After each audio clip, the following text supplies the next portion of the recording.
tired of paying high storage fees, a penny saved is a penny earned. What I'm talking about is paying storage fees when you want to sell your motorhome or your travel trailer. At Toscano RV, we can consign it for you. You don't have to pay for storage fees. You don't pay for anything. We sell it, you get a check. For example, we got a 2019 Sunseeker 3041. It's got 7882 miles on it. That's just under 8,000 miles. It's $79,995. This owner wasn't using it anymore.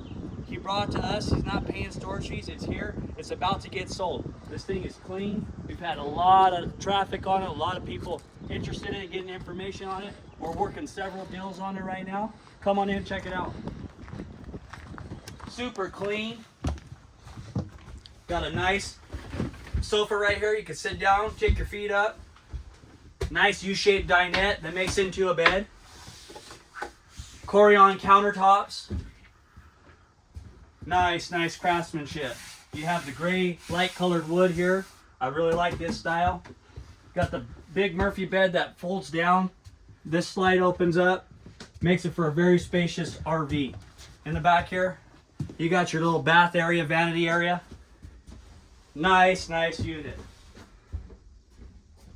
This owner was tired of paying high storage fees and he wasn't using his RV anymore. He brought it down to Toscano RV, put it on consignment. He's gonna get a big fat check. We're gonna make sure of it.